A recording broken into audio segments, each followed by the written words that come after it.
Raiko, welcome to my podcast world. Thank you. Thank you, my friend. Thank you for having me. Thank you for the invitation. Appreciate. Yeah, it's we are a new acquaintance, but it's about more or less a year. You were visiting our summit in Vilnius last year also, and we met in Yes. person there. And you are not per se from the basketball world directly, so maybe you first of all, how did you like the summit? Oh yeah, I loved it. To be honest with you, I was really nervous because uh, like all this people around me, I know from the television.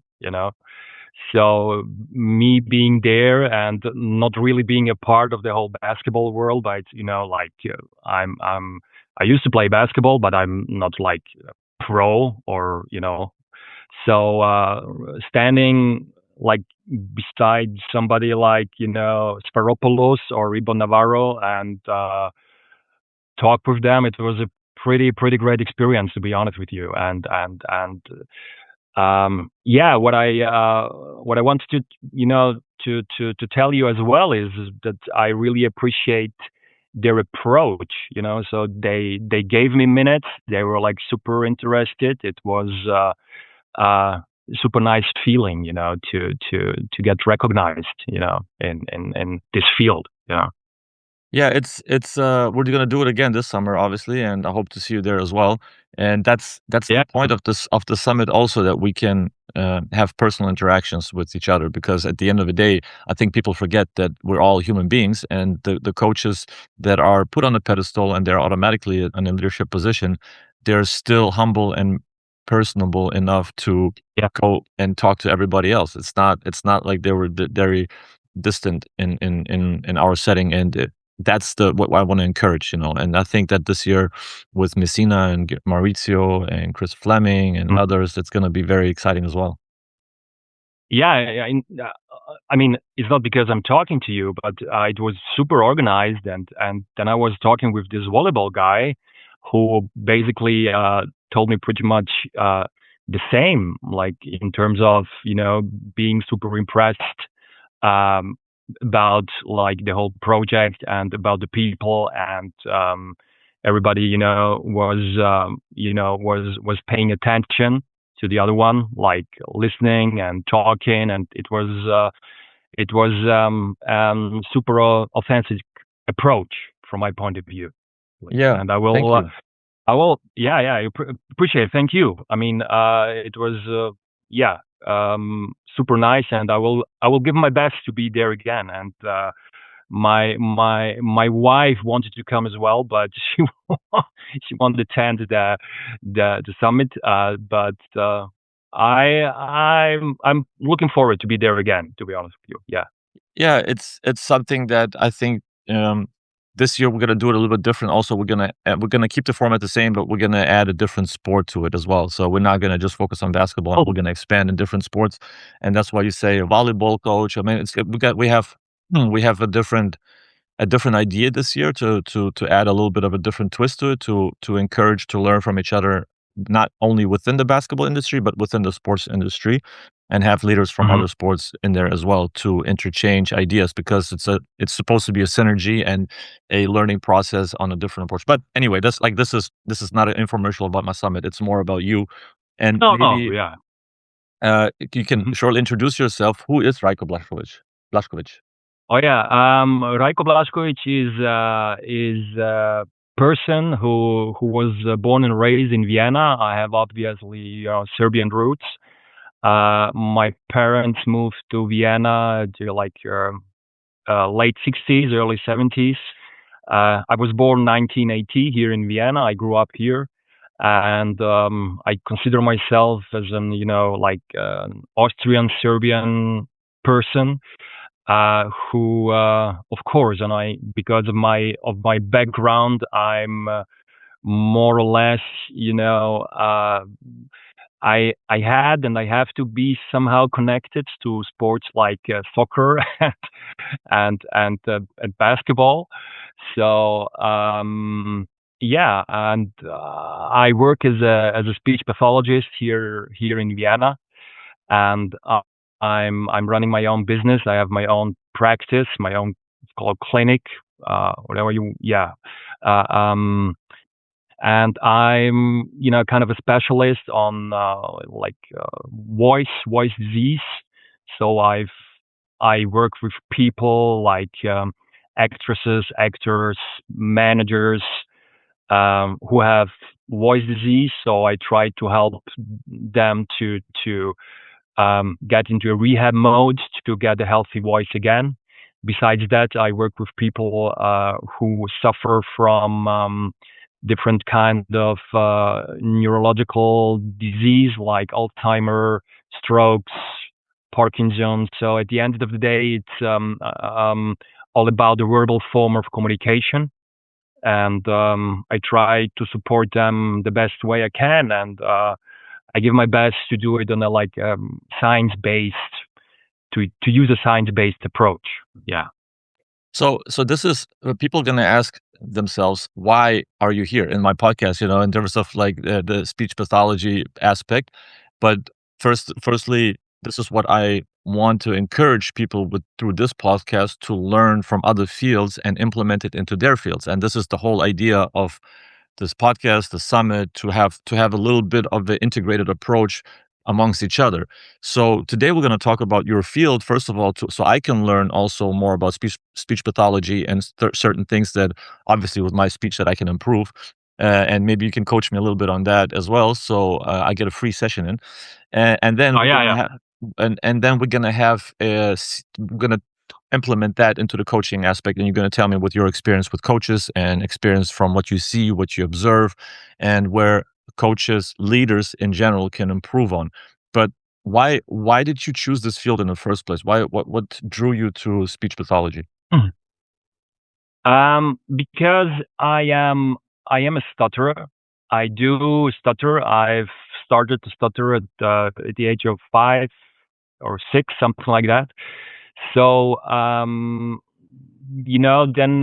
at the age of, I think I was 23, 24 years old, I met a former teacher of mine who asked me, what I'm doing back then. So I was I wasn't really doing anything, like I was kind of studying, but not really.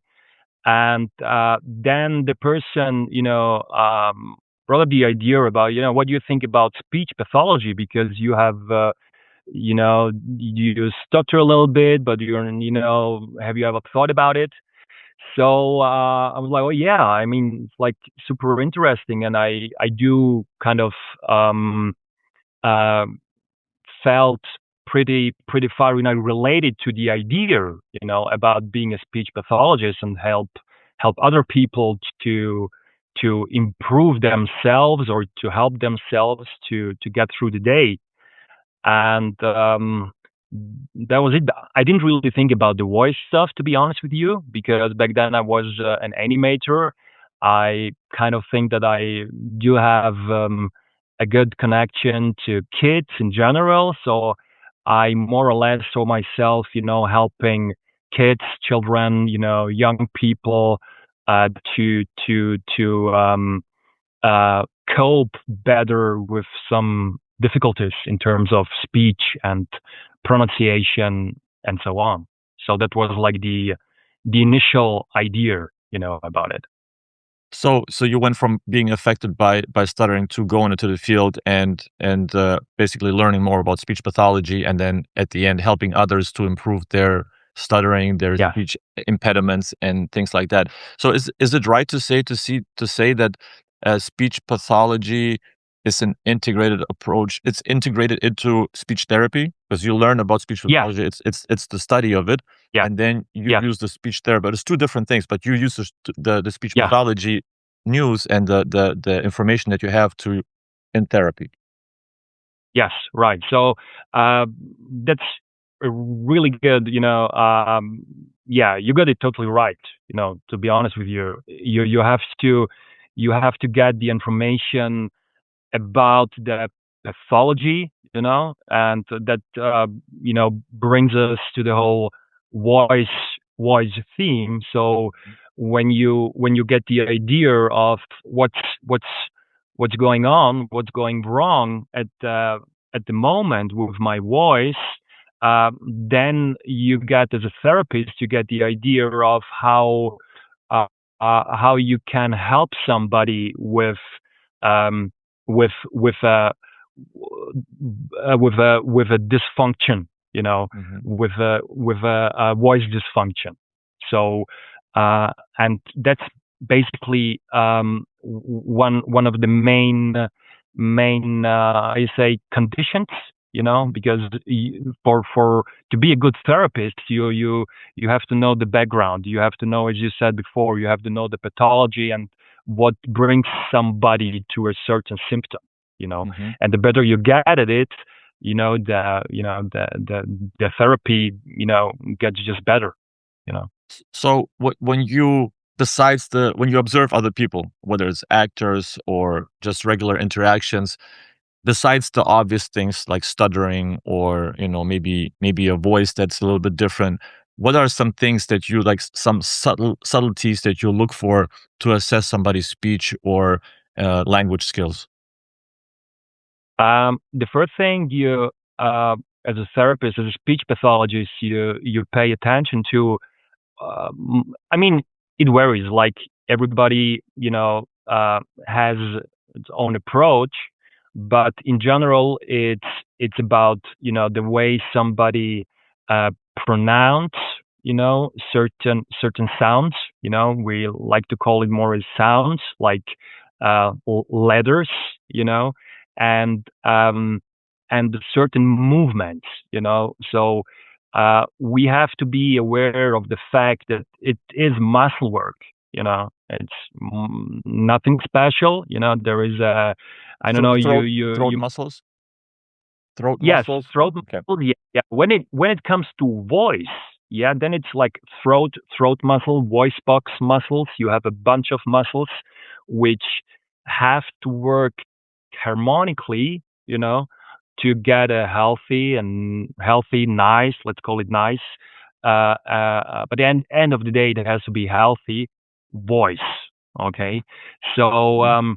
and that's like a cortical approach, like it's brain work, it's a conscious thing, and after a while it gets subcortical. So subcortical means it's a form of it gets automatic, right?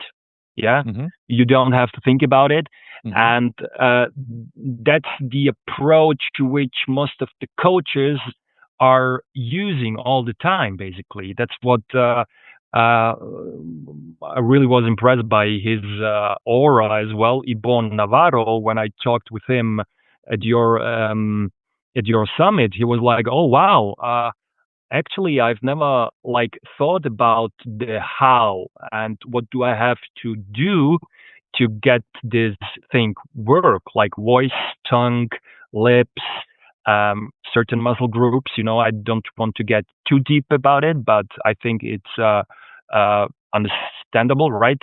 Um, and but the idea is of the how, you know, because initially, the majority of the coaches have an intuitive approach, you know, like it's about passion, it's about emotions, and so on.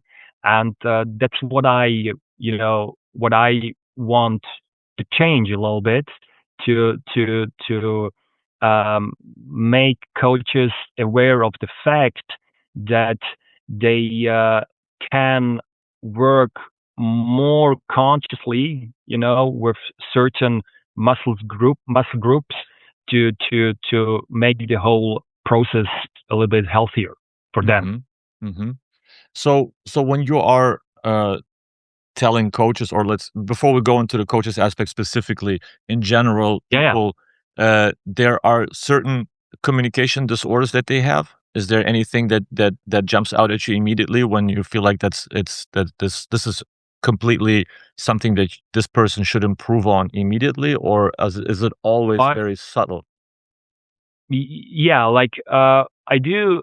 I do pay attention to that as well, but I'm not like a communication coach per se. Like I don't see myself as a the classic communication coach. But what I do pay attention to is, for example, there are a lot of coaches when they call a timeout.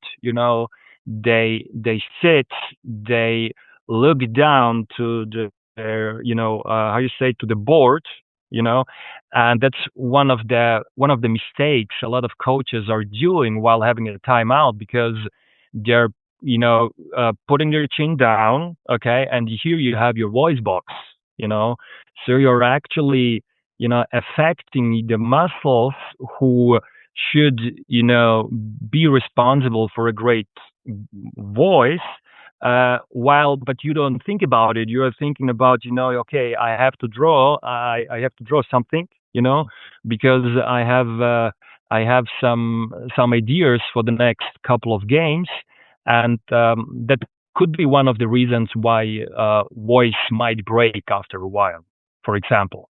So this is, this could be one of the things I pay attention to when I watch games, So you could, like, it basically you constrict the muscle, the blood flow in the Right. muscles, and then that impedes your voice. Interesting.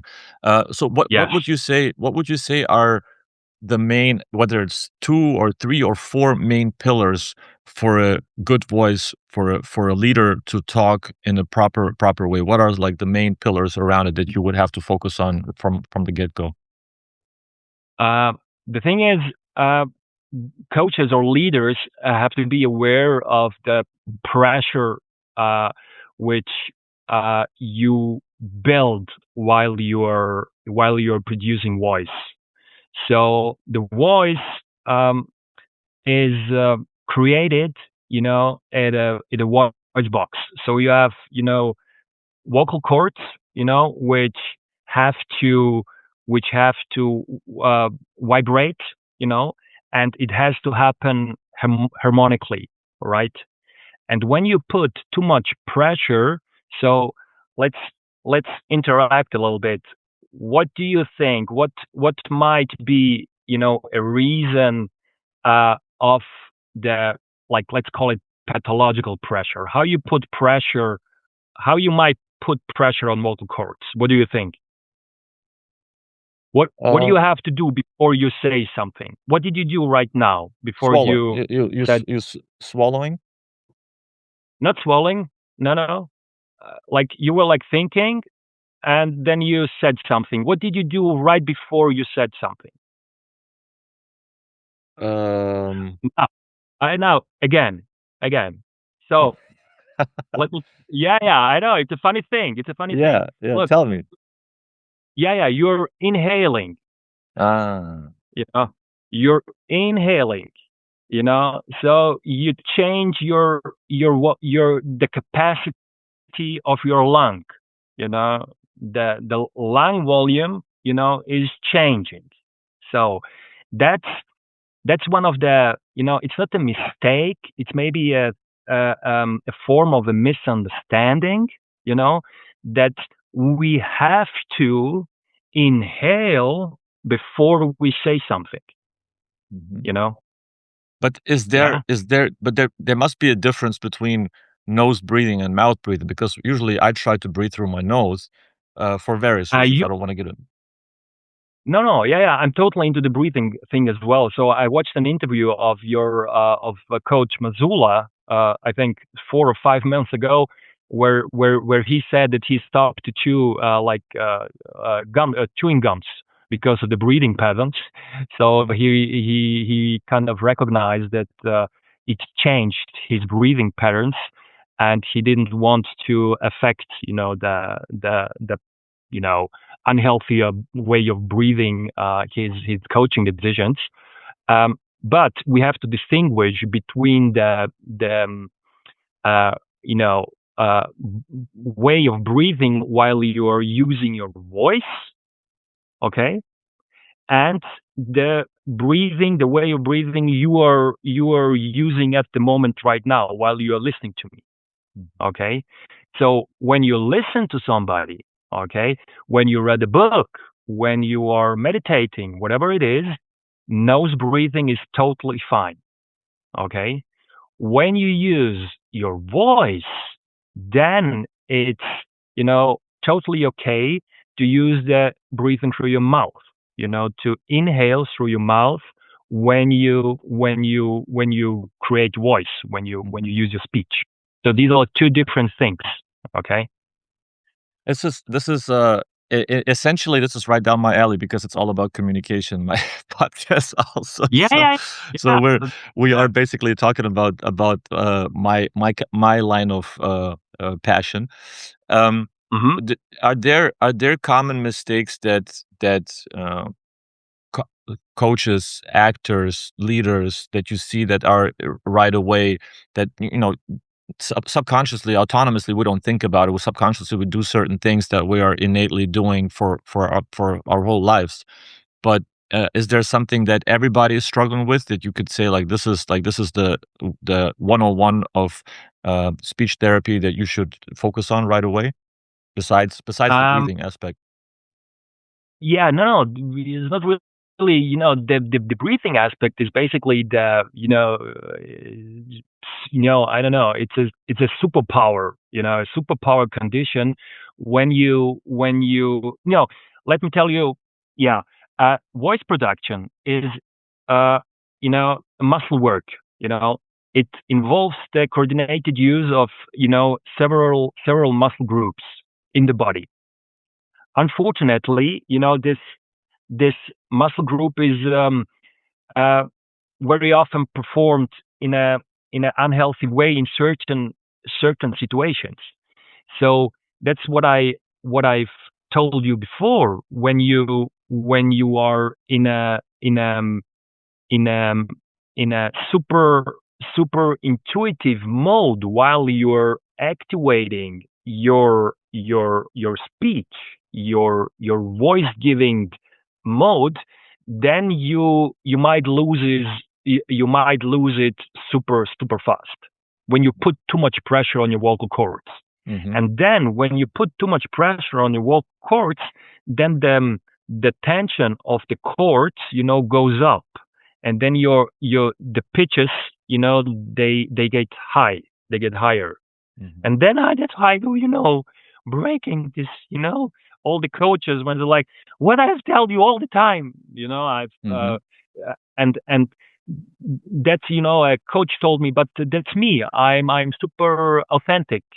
I can change it. So yeah, okay, it's my job is to tell you that you can do it differently. My job is to tell you what you have done wrong, you know, but it's up to you if you want, you can change it, and, the more conscious you become about your approach when it comes to articulation, pronunciation, but it starts, I know, it might sound, boring, but it is when you got your breathing patterns under control in certain situations, then you are going to win it super easy. But you say when you say breathing, so I should focus on breathing in deeply before I say something, or like how is the breathing affecting my voice directly? Yeah, you have when you have a positive lung volume. You're activating the positive lung volume when you inhale. Okay, it's called positive because it gets bigger, right? Okay, and the bigger it gets when you want to say something, the bigger or the more pressure, okay, you got on your vocal cords. Okay, when you inhale, when you have a deep inhale, and then when you want to say something, and that's what you are seeing all the time at the coaches in basketball. We're talking now about basketball, of course. Then you start to get into the pathological voice. Then the voice gets hoarse. Okay, when you have certain coaches in the NBA, I don't want to say any names, of course, but you have a lot of coaches in the NBA and in the EuroLeague. They do inhale. They inhale every time, super. And when they say, because they think I have to inhale, I have to get the volume done because the player is at the other end on the field, so I want him to hear me. That's why I have to put a lot of pressure on my vocal cords. Okay, and that's an unhealthy way. You don't have to do that. Okay, after you inhale, now you are in a resting breath mode, right? uh, the mode I mean you are having at the moment, okay? When you inhale, okay, and then exhale, super relaxed, you activating the way of exhaling through relaxation, okay? And when you exhale this way, you're coming to a stage where you have the negative lung volume as well.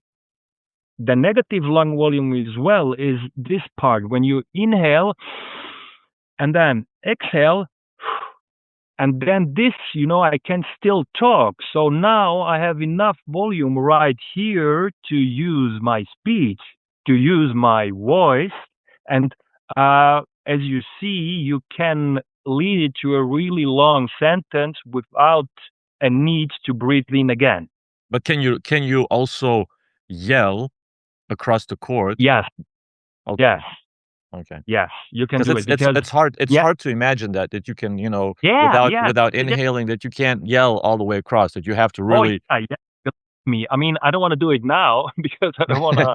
But it's super easy. Vienna is famous for its voice work, like back in the days, 40s, 50s, 60s. So you have here the famous Burgtheater is a famous theater, and the actors back then were lectures in the school for speech pathology. So and I was one of the students who was like, soaking up all the knowledge right like this. It was Mhm. super interesting. At the very first, at the beginning, I was like, what you are talking about? You want to tell me that I can, yeah, like same like you doing right now. You want to tell me that I can yell without, inhaling? And this old man was like, yes, my son, you can. It's yeah, but that what he told me, right? After that, he was like, but be aware, it's muscle work because I told him about basketball, and then I used to play basketball, and it was like, yeah, it's pretty much there is a super analogy to basketball. So he asked me, tell me, what did you have to work on when you were a basketball player? I was like, yeah, free throws. So like, yeah, how many? And you can imagine the rest of the story. So I Yeah. have to take, I don't know, 103. Same with voice. You have to be aware of the muscles. You have to be aware of what leads you to a certain form of result, and then you have to work on it. So that's one thing that also, um, I was thinking about, because when I was doing this job during the year, and then in the summertime, I'm going into coaching with the national team. When I was coaching, I don't anymore, but it was immediately the first friendly game that we had, because my voice was not used to it. I have normal conversations in my day-to-day job. I don't yell. But then on the bench, the first friendly game, I have to yell out the plays, the play calls from the opposing teams, what's going to happen, the actions, the defenses. And the next week, or the next day, and the whole week, my voice is gone, and it sounds like I was Yeah, drinking all night, and everybody's making fun of yeah, me because it was just out of nowhere. I lose my voice, yeah. as it just becomes hoarse and deep. So, is there a way to avoid that when your voice is not used Yeah. to it? Yes, yes, yes. That's a huge misunderstanding because a lot of coaches who are obviously not interested in the work, they say my voice gets used to it, and that's a huge misunderstanding. It's not that your voice gets used to it; you get used to the horse voice. You know, that's uh, that's like two different things. And there is a great. I have it on my wall in LinkedIn. There is a dialogue between Coach Redick and the president of the Lakers. What's the name of the guy who's Russell? running the Lakers? Yes, right. And he was like, they have one of his assistant coaches. This is I don't know his name. He's the one who he was joining Luka Doncic at the Slovenian national team. One of the assistant coaches from the Lakers, whatever. But he told him, "How many days are you giving Jimmy, for his voice?" And then they were laughing about it. So they were like Reddick, Nate McMillan back then, like 1 year ago. I think I don't know if he's still assistant coach of Reddick, and this guy who was the coach of the Oklahoma Brooks, Oklahoma, what, the basketball team? Oklahoma, the basketball team, who the Thunder. yeah, Thunder, but 7-8 years ago. He's now assistant coach of JJ Redick. Oh, Brooks, yeah, Brooks. Brooks, thank you. So 3 coaches, Redick, Brooks, and Nathan Miller, and this young guy. And they were laughing. They were not, giving any recommendation to him what he has to do to work on it. And the only thing he says was, "Oh, it's gonna be all right. I will drink some water, and that's it." So, and we are talking about the LA Lakers. We are not talking about. I don't have any bad feelings about it. It just, showed me that there is no even at the high level of basketball coaching. There is no awareness about it. In my perfect world, a coach like Nate McMillan or Brooks would say something like, "Okay, look, there are certain techniques you can learn them, and something like this, or they're like doctors you can check. Let your voice go through a check, and then you can see what you can do, but not like laughing about it." And he says, "Okay, I will drink some water and it's gonna be fine." So that's a great proof that there is no awareness of this kind of work. So how do you avoid it? How do you prepare your voice for it? With certain exercises, certain ways that you have Yeah. to warm yourself up before every game? Yeah, And yeah. There are I can't, of course. I mean, I hope for your understanding, but I appreciate, first of all, I appreciate the fact that that you're letting me talk, and that you're giving me the opportunity to speak about this rather demanding, and in the world of sports, unusual topic. But it's work. It's really work. You have your warm up. You have you have your exercises where you get in touch with your voice giving timing. It's pretty much certain routines which basketball players have as well. And that basically these kind of routines are you have adapt certain routines to certain players. Nikola Jokic uh, cannot have the same routine like Steve Nash. You know, and that brings me to the importance of constitution. Here as well, you as a basketball player, it doesn't hurt to have long arms, to be tall. And these are things you can really influence, right?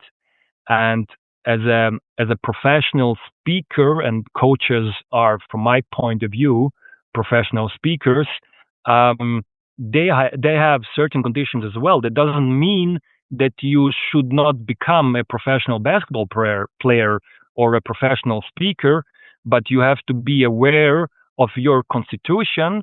For example, like there is you have the oral, it's a cavity, like the oral space. That's the space right between your voice box and your lips. Okay.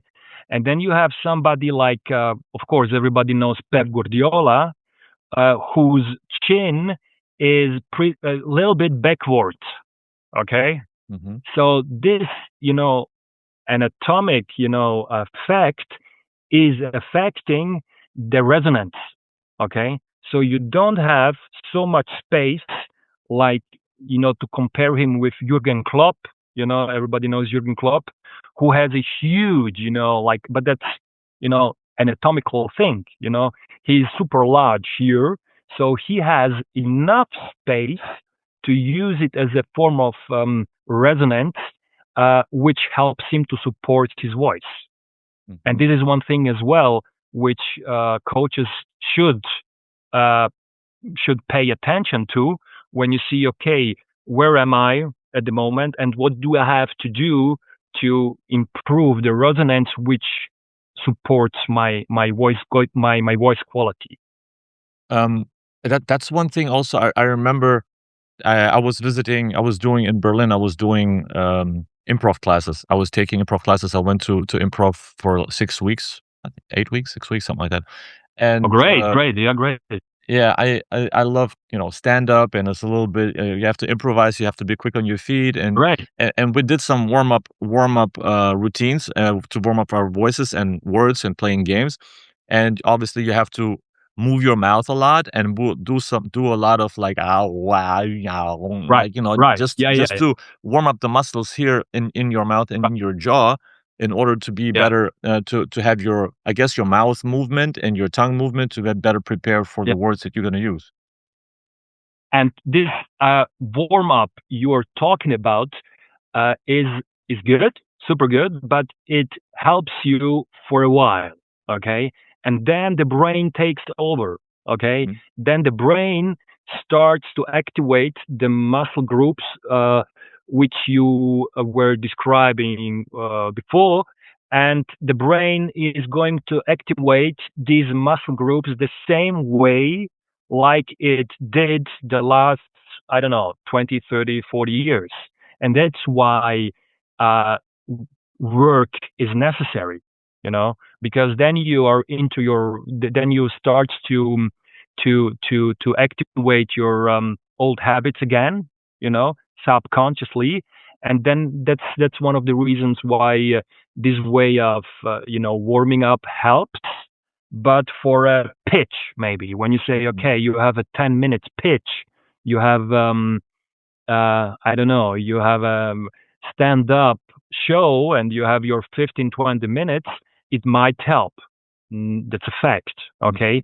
But to make it, more effective on the long term, okay, you have to be aware of them. You have to know how to use them, and then you have to know when you have to use them and what you have to do, you know, to get them activated. Well, what are some most common pitfalls for coaches or for people in general? Because if they don't take care of their breathing, if they don't take care of the muscles whether it's the volume that they don't have the biomechanics or the anatomy is not in their favor, what are the downstream effects for their Oh voice? yeah, Maybe that they can are they going to lose their voice at some point? Are they going to yeah. change their voice So automatically? What's the you get danger? yeah, yeah, you get hoarse. So what does it mean? Like another question, if it's okay for you, what does it mean when a voice is hoarse? What's happening at the voice box? What do you think? What's Uh, your I would say that the vocal cords are irritated because they're dried out and they're overstimulated because of the pressure they receive. Yes, they're dried out. Yeah, and they don't fully close anymore. So it gets, yeah, right. You have some space between the chords, and then you get too much a bigger amount of air. You know, than you usually should have had. Okay, Mhm. right. So. Uh, and what's happening because of that? You're losing oxygen, you're losing air faster than you should have lost it, right? And so what's the reaction of the body? You have to inhale again. So that might be there is a nice work. I can there is my LinkedIn wall, but I can send it to you if you want. There is nice work which shows, there might be a connection between hoarseness and high cortisol levels. Okay, because you're losing it, in terms of you're losing air. Okay, Yeah. and then your breathing patterns, they change. Okay, and that's why, that's what I'm, try to promote, that is, you can affect your cortisol and adrenaline level through a healthy way of voice giving. Yeah, So I and then think there is, I sorry, think that there is a nice word. go ahead, Yeah. go ahead. No, there is a nice word, like with sleep apnea, like, this stuff where you stop to breathe while you're sleeping, and it could be related as well with a voice dysfunction, and yeah, that's what I wanted to add. Yes, So thank you. that the sleep apnea is also affected by the voice or by the breathing? Think, yeah, no, the muscle groups which are affecting unhealthy voice, might affect the sleep apnea as well. Okay. Okay. Okay. One of the I'm main reasons, yeah, yeah, say sorry. go. Yeah, one of the main reasons why sleep apnea is happening is because of the collapse, you know, how you say, cavity inside. Cavity, I think, yeah. Mhm. Yes, cavity. So this collapse is happening because of a low tension of certain muscle groups. Okay, so when and because of your tongue position as well. Okay, so when you work on this kind of stuff, you might help, or it might improve your sleep quality. Okay, and when you are not aware of these muscle groups, or less aware, it might influence your voice quality as well. So you can train those muscles inside to help your Yeah, sleep apnea, yeah, basically. yeah. Yes, yes, yes. Interesting. There is That some nice work going on. There is some nice work going on in that. my friend will be really happy to hear that, and he's listening right now too. Yeah, yeah, yeah, yeah. No, no, definitely. So, but it's related. To be honest with you, there is some, of course, there is a body mass index. Like, if you have obesity or kind of stuff, it's much harder to affect it in a positive way. But yeah, it's definitely worth it. Definitely, I have here a doctor. He's excellent, sleep specialist, and we work together. And the first thing he does when he has a young person who suffers from something like sleep apnea, he's like, okay, try speech pathology at first. And the thing is, Benas, of course, as a basketball player, to stay good at something, you have to practice every day. Okay, pretty much the same thing with voice, with the sleep apnea stuff. It's not like you're doing a course and now you got it. It's super easy to get to make some free throws. To be really good at it, you have to practice. You have to let your brain know, what the brain does have to do in certain situations, and so on and so on. So this is one of the biggest challenges for coaches, for people in general, who want to work on their voice, Mhm. to stay consistent, Sorry. Yeah. Yeah, those are, it's definitely undervalued because not many people are aware of it and not even thinking about it because it's all intrinsic that, coaches, people become Right. coaches and then coaches become themselves on the court and they don't think about the breathing pattern. Maybe some coaches are more alert of breathing, but not per se of Hmm. how it affects their voice and how the voice should sound. So I'm wondering also if you, as a professional, you also give speech advice in terms of intonation, articulation. Yeah. Yeah. Yeah, Yeah. Yeah. Yeah. That's so our it's work. Right. Right. so let's Right. talk about those things because I have some punchlines and you can tell me maybe how those things relate to your work and then in regards related to the basketball coaching aspect. So let's talk first of all. Tell me about voice control. Yeah. Voice control, like you have the intonation, and intonation is muscle work as well. You know, when you, as I said before, when you go in, when you're activating your speech breathing, okay, speech breathing, and when you see a player who is not really doing the things you wanted him or you want him to do, then most of the coaches, at least from my perspective, they're like, okay, going into the inhale, okay, and then there is no way. I mean, that's my opinion, okay. There is no way you can go for a healthy intonation, okay, and this is pure muscle work, okay, and to be good at it, to become good at it, you have to practice, okay. You have to find somebody, a therapist, from who has a medical background. Of course, I say that because there are a lot of voice coaches, but yeah, that's not my approach. I'm a medical, I'm a therapist with a medical background. You have to find somebody who supports you and who is able to tell you when you have done something, wrong or correct, right? So intonation, it's a super important thing. And then you have certain letters, okay, like p, like t, like k. And when people get kind of, let's say passionate, okay, they get super, super hard, at these letters, the p gets super hard. The k, I tell you 1,000 times, and this supports the unhealthy pressure at the voice box, which is one of the main reasons for an unhealthy voice. You know. Uh, can you define an unhealthy voice in regards to why the voice essentially matters? If I have a deep voice or a light voice, I mean, obviously, if you have a light voice and you talk like this, and like maybe it's like hard to get Yeah, authority.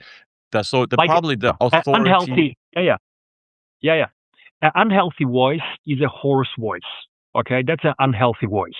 When you for example, when you meet me, and of course now you know me a little bit, and you know how my voice sounds, and let's say you were the speech pathologist. When I kind of start to introduce myself like this, um, hello, nice to meet you. Okay, that's pretty, that's not it's not an unhealthy voice per se, but if I keep this voice quality, on a longer run, then it's just a matter of time when it'll glide to a pathological voice, because it means that the tension is higher than it should be. Okay, that's people like seller. I work from time to time with persons who are selling. They sell cars, they sell whatever. Okay, and of course their initial way of intonation of voice is higher, because we want to be friendly. Hello, Benas. This is your, this is the car I wanted to sell. So what do you think about it? So, and if I keep this pitch and then I get loud, when we get louder, we get higher. There is no person who doesn't become high when the person gets loud. And when you have the higher start, okay, then you're kind of, you're exploding. Okay. Mm. So that's why it's super important to have, you know, it's not like deep, like, Barry White style or something like this. We have to find the voice which is meant for your body, okay, which your body has kind of prepared for you, okay. That's one of the big challenges for voice therapists. Yeah, I think that's a huge point for coaches for I see that in influencers a lot too, or some fitness Yeah, coaches right. that they they pretend they give on a deeper voice because they wanna show a little Right. bit more authority, Yeah. and then they explain Yes. to Yeah. sound a little bit more serious, and then it doesn't come across as natural because it's not Yeah. them, you know, and you can Yeah. see that Right. it doesn't fit Right. their body, it doesn't fit the whole environment, so that Yeah. has to be very organic, and you have to find the right Right. voice, so Right. you have to work together to find the voice that fits you, I guess. Yes, yes, and that's what I really, that's what I really like about your way of, expressing yourself in terms of voice giving. Uh, it has to be an organic approach.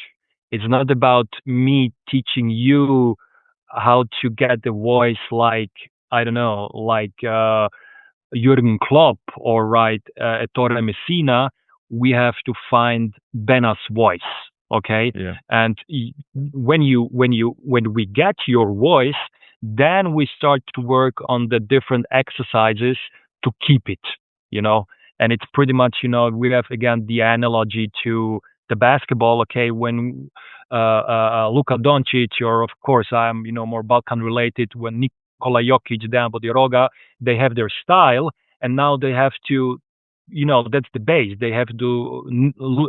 Nikola Jokic cannot play like Kevin Durant, Okay, so and then you have to keep it. You have to know about your strengths, and then you have to improve them, but based on your fundamental constitution, which you have.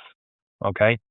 So you know me a lot, a little bit also already. So like, teach me some fundamentals, and how would you rate or um, judge my voice right now in terms of how I speak, how I articulate myself? Sometimes I have some brain farts and I'm stuck. Sometimes I didn't take my creatine and I don't think properly.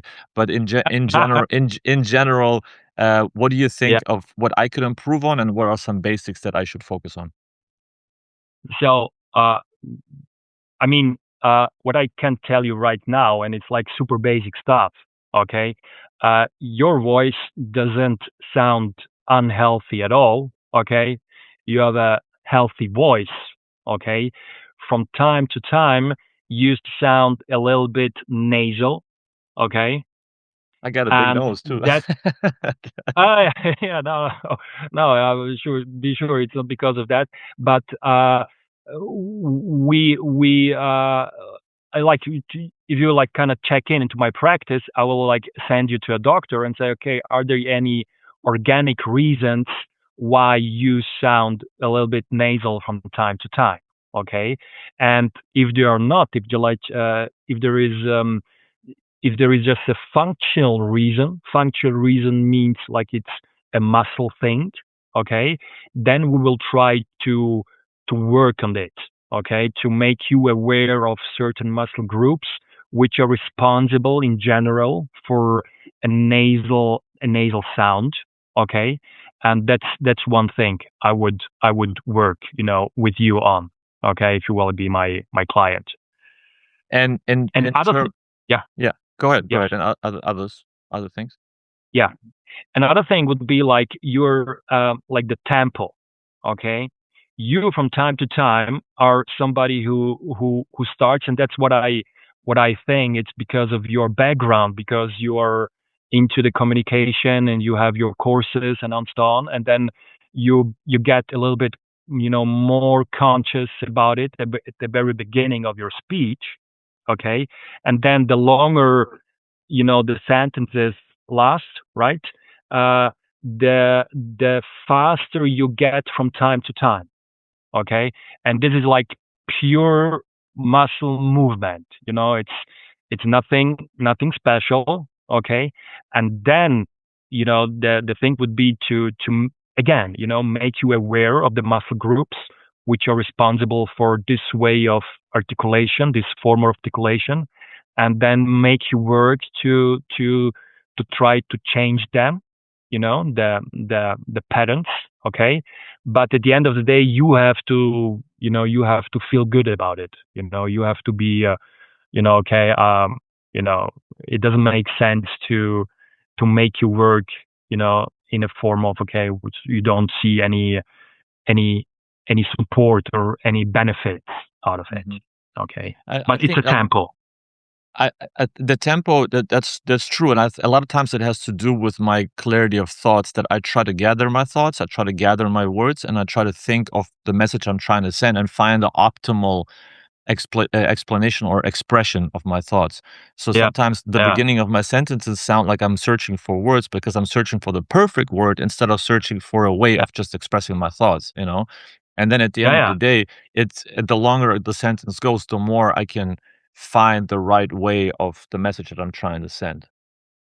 Yes, but what I want to emphasize is it's not a big thing. It's muscle work. Okay, nothing more, nothing less. Okay, so I don't say that I'm super safe about it. So if I'll watch it for sure, our podcast, but I could like easily find at least 10 things about my way of using voice, but I'm now a little bit nervous.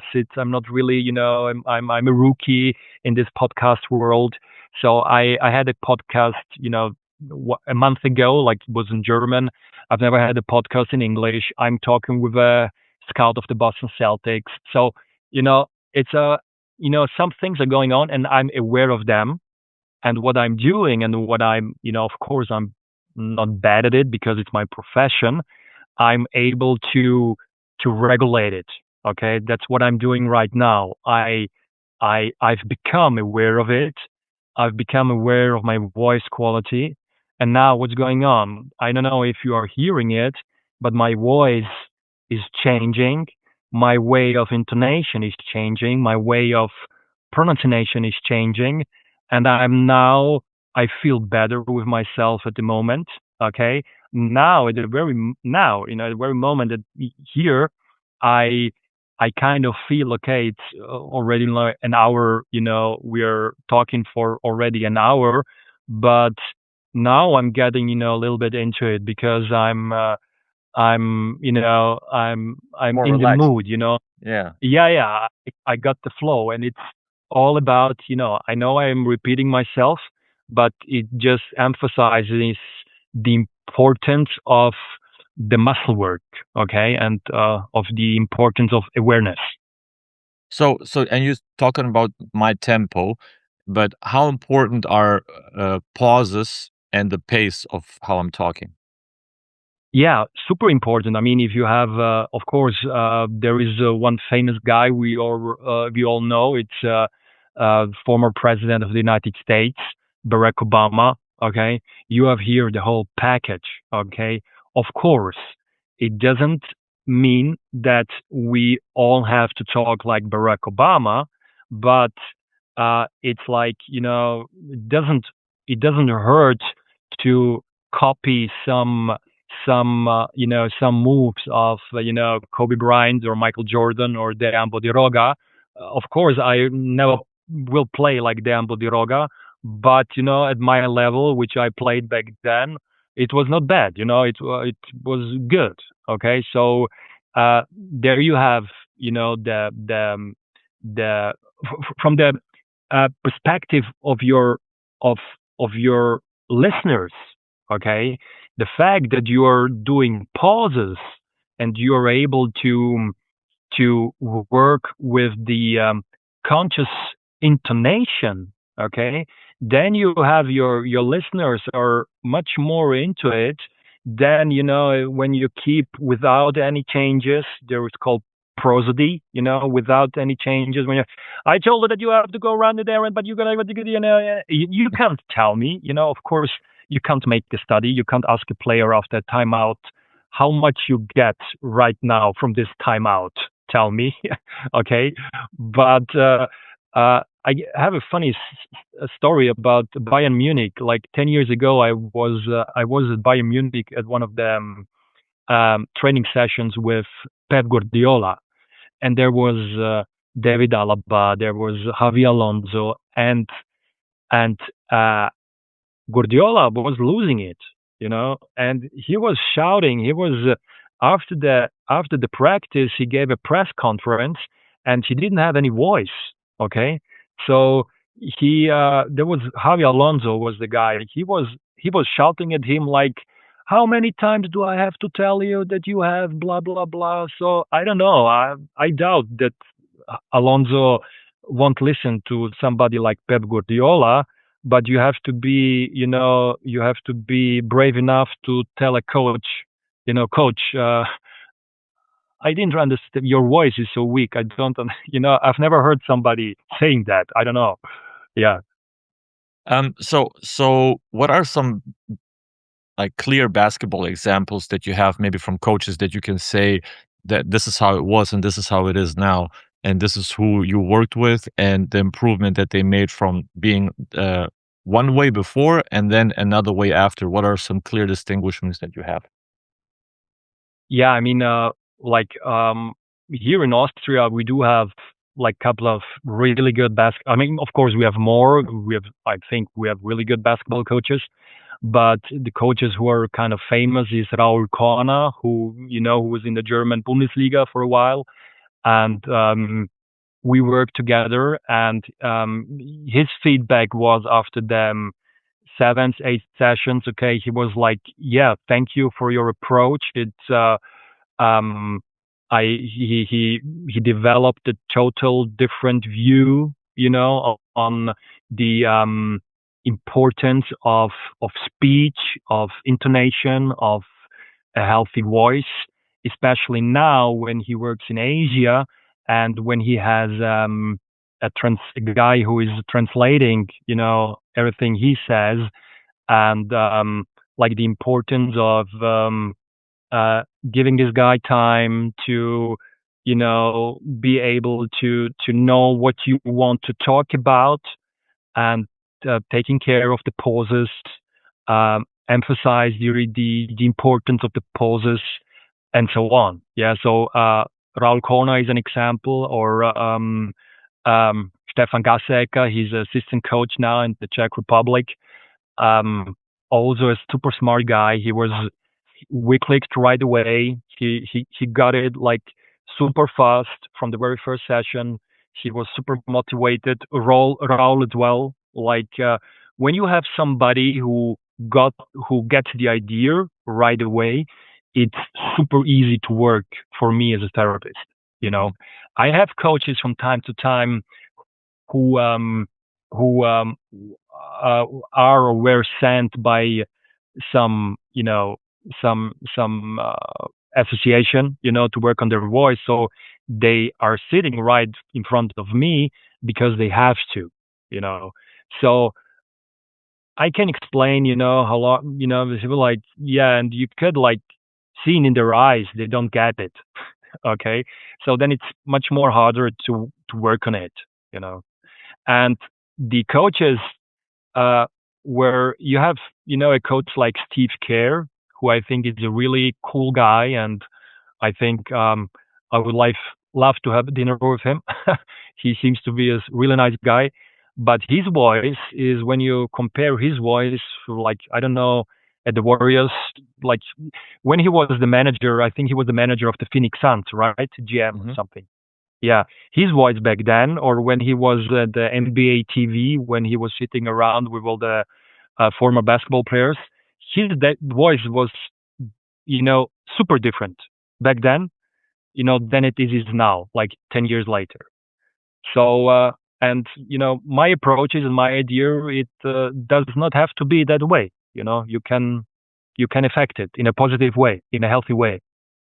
So let's, before we go into the ATOs, because I prepared some speech ATOs for you also. What Yeah. what are some like the basics? The basics, if we sum it up in terms of the coaches that want to improve their voice, what they have to start with to focus on. If we go from the beginning, from the breathing aspect, not to crunch down, but to have the vocal cords open and the your neck upright, so that there's no constriction in your vocal cords. The breathing. What else? What else would you say, from top to bottom, that they would have to have like the pillars in place to have a better representation of themselves? hmm Like the first thing I would do, like it's to check in at the doctor, like as a specialist. It's called like the phoniatricians, as um, mm, like doctors who have specialized on, speech, swallowing, voice. It's a theme for itself. Okay, and then they will get their vocal cords checked. And then based on that, okay, usually they're connected with therapists. Okay, and then they will tell them what they have to do, what's going on, and the therapist is going to create a form of concept. Okay, then the work will start. Look, there are like general thing going on. Like it's called I don't know if I translate it from German, it's like the uh, uh, uh, hygienic, yeah, Hygiene. Yep. hygiene, like voice hygiene, or hygiene for the voice. You have certain things like sleep is super important. Okay, uh, drinking enough, not too cold, not too hot. Okay, Not uh, alcohol. yeah, not Not alcohol, of course. Alcohol is like a super misunderstanding as well. When people get a little bit drunk, their voice get a little bit better. Okay, why that? Because the muscles are more relaxed, and they say, "Yeah, how are you? I haven't seen a while." But the next Then you morning they're not. they're not, brother. Yes, Benas, you're right. Totally, they're not. Okay, they're gonna take a while to recover from that. Um, you know, avoid too tight trousers. Okay, being around Trousers? trousers, right? Yeah. Really? What do you think? Why? Breathing diaphragm, maybe. Yes. Right. Okay. I know my breathing methods, brother. Yeah. Yeah, yeah, yeah, yeah. But when you have, like, and then this affects maybe it's one of the main reasons why the coach Missoula is always walking around with, an leisure, you know, I don't know. It's like just assumption. Um, yeah, and then it never hurts to take care about your breathing patterns, and be aware of stress. Stress is always like coffee, cigarettes. You know, coffee is soaking up all the liquids around the body. Okay, so that's why the importance of drinking is so super. How you say the importance of drinking? Yeah, help me, please. The importance of Hydration. drinking. Yeah. Hydration. Prioritize Yeah. hydration. Yeah. Thank, thank you. Yeah. Prioritize hydration. Yeah. So at the end of the day, this is it. Other than that, to give now advices, it would not be, the ideal way, to It's very subjective. help. Everybody's different, so it's Yeah. you, Yeah. you But can't it's have. not, yeah, but it's subjective, but through certain kinds of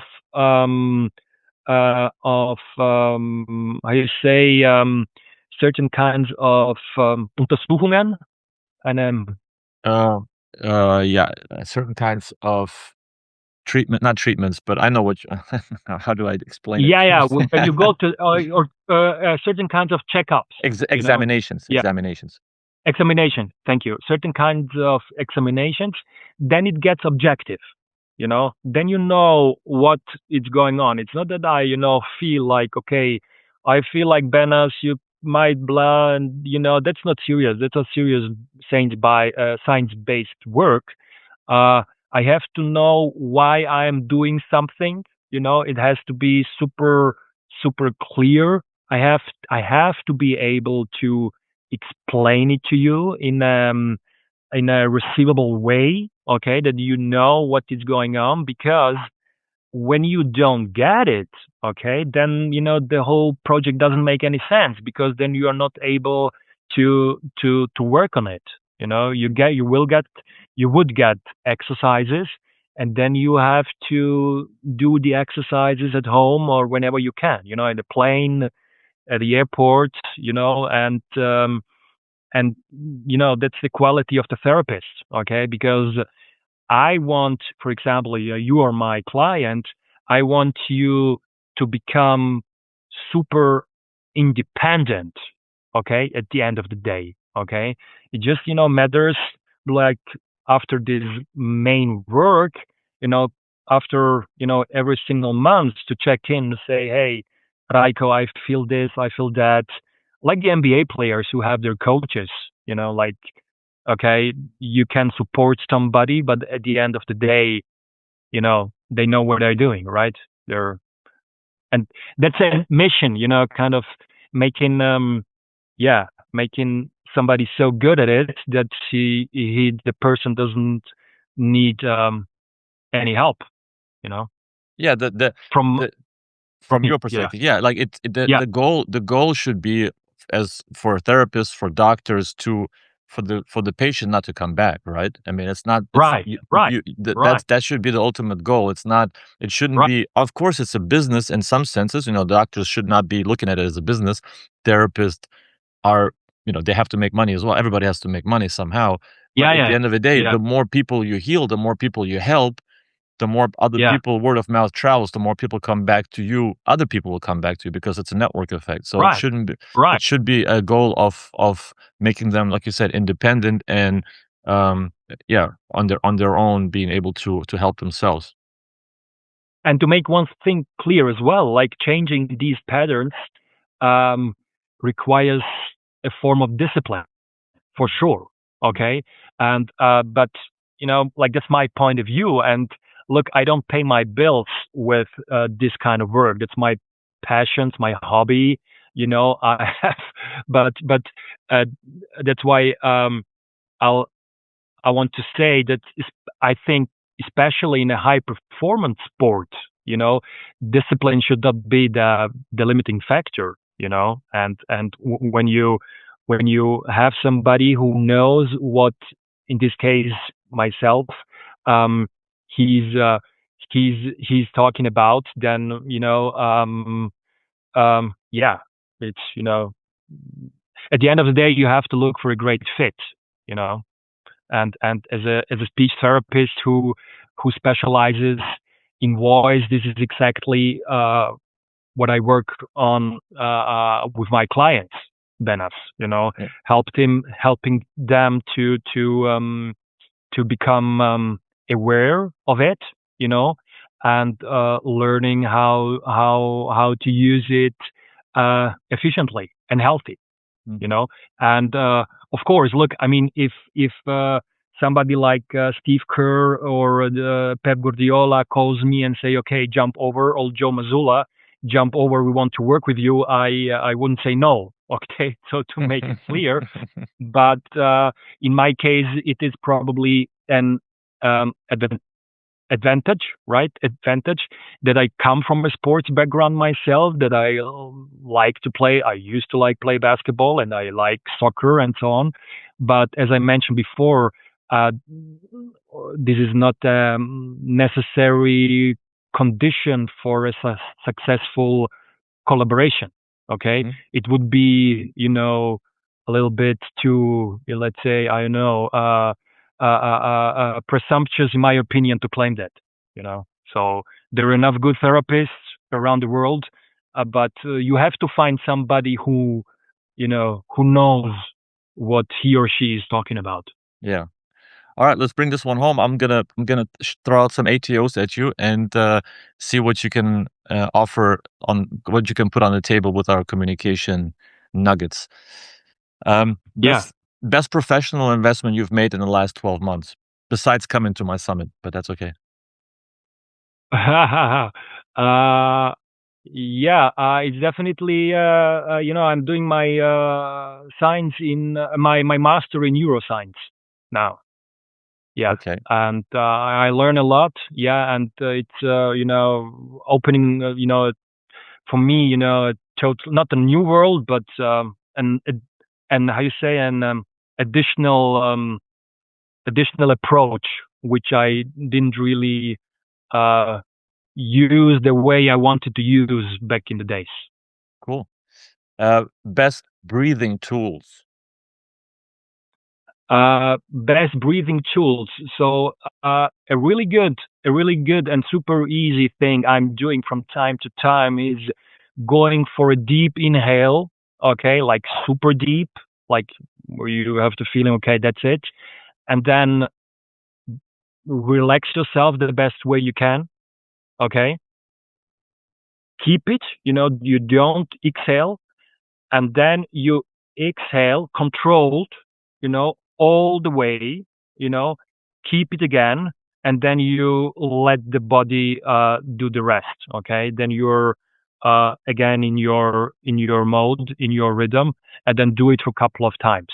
Okay, and this regulates your mood. You're taking over, and that's really good tool I'm using pretty often, basically. It sounds like it's a good stress regulator also because of the Yeah, slow exhaling is, it's got to do with the stress hormones that are, I think, right. gathering up also in your mouth, because the more you breathe through your mouth, the more stress hormones you provoke.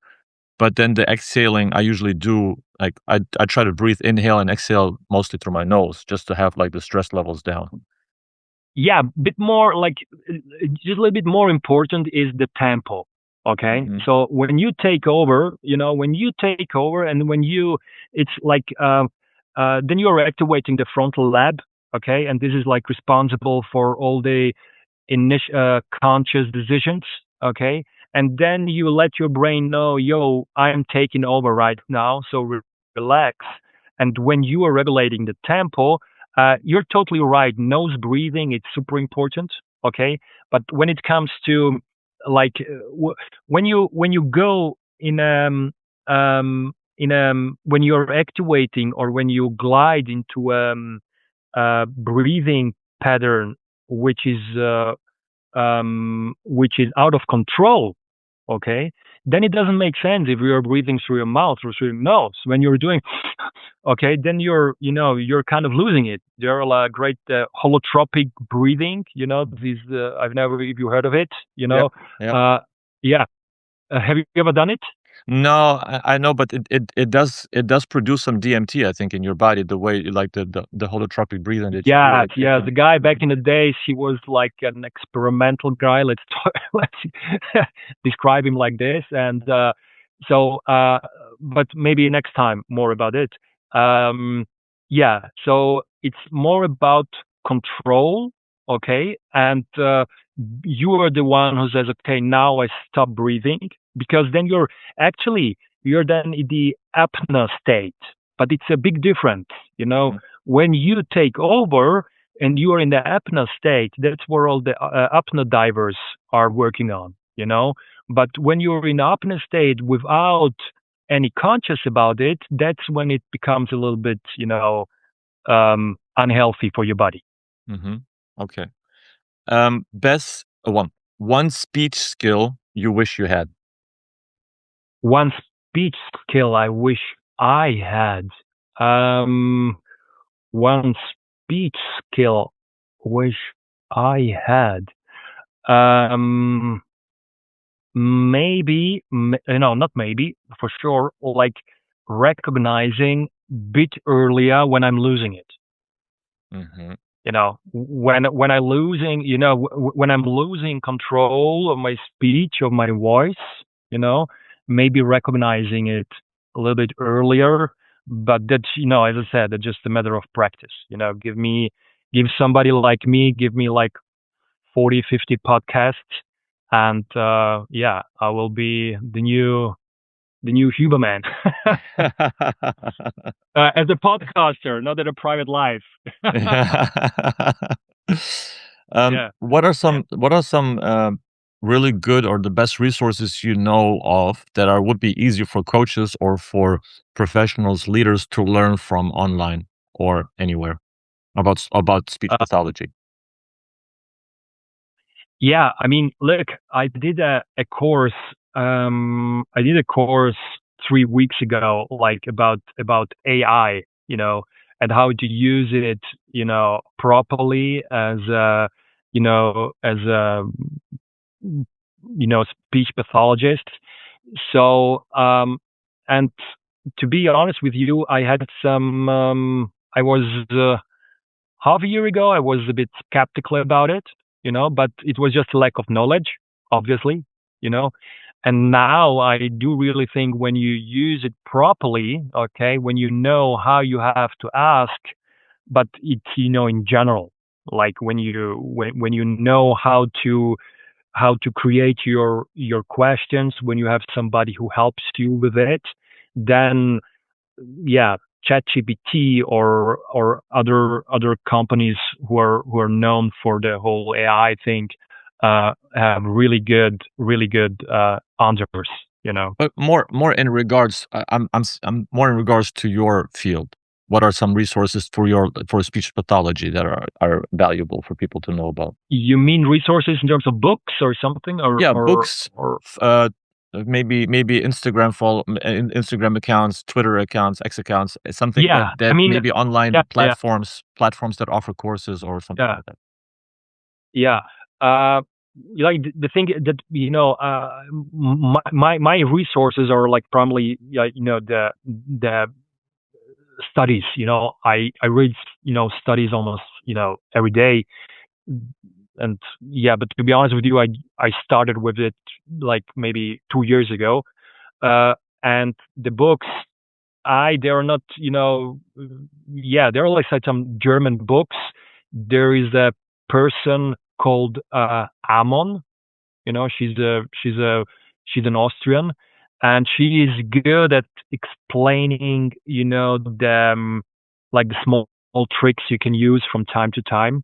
But the best resource would actually be to connect as a coach when you want to know something about voice. Get in touch with a phoniatrician, okay, Mhm. and tell the phoniatrician what's your profession. Tell the phoniatrician he is going to, or she, yeah, going to be super happy about it, because phoniatricians are really, as I am, as myself, really into promoting the importance of speech, of voice, Mhm. okay. And then you have the best resource you can have, you can possibly have, okay. That's Yeah, that's actually yeah. yeah, the best thing, Yeah, that's good advice. So yeah. at the end, how can people find you, and what's the easiest way to reach out to you? You mentioned LinkedIn. I assume that's your platform that you are. That's my platform. I don't have, yeah, but I just want to protect myself, to be honest with you, because Yeah. I'm, my wife, she has Instagram, and I do catch myself, from time to time, scrolling, and I'm like, okay, now I'm losing it.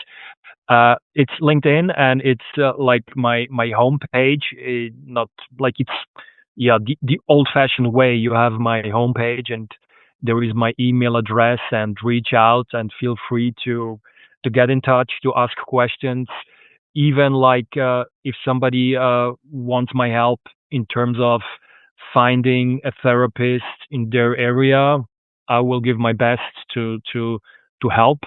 And yeah, that's at the end of the day. That's it. Yeah. Well, I'm glad I could give you a voice today. So th- No, me thanks. too. No, really, I do. I appreciate, and the thing, it's luck. Of course, you have to work for your luck. I mean, I came um um to Summit. your yeah, last year, to your summit. Thank you. Um, and I was, I was the one who was, kind of chasing a talk with you. You were so nice and polite, and you gave me your time. I really appreciated back then, and do still appreciate your 10 minutes you had, and you were like super busy. I could really see it, and I was chasing somehow in a nice way. I was chasing Sparopoulos, and he connected me again with other people. So you know, it's kind of a work I'm putting in, and of course, when I'm lucky. It's luck as well because it's when I've having somebody like you are, who is into communications, who pays attention to it. It's I met the coach, and like super famous person, and the I was like, okay, no, there is no way there is any reason for a coach to work on the voice. you know and this and when you hear something like that, so that's when you start to question yourself. Okay. And then there was somebody like Raul Corner, or other people who say, okay, no, come on, go on, it's a good idea. And yeah. Yeah, you have to be open for it first of all, and people who are open for it and they listen to this podcast, they will definitely reach out if they wanna improve their voice and they wanna improve their appearance in regards to how they make themselves heard. I think that's you deserve a voice, you deserve a platform. So Thank you, thank you. Really thank you, appreciate it. Really, thank you for thank being you. here, and thank you for sharing your knowledge with us. Everybody else, peace and thanks Thank you. for Bye, bye.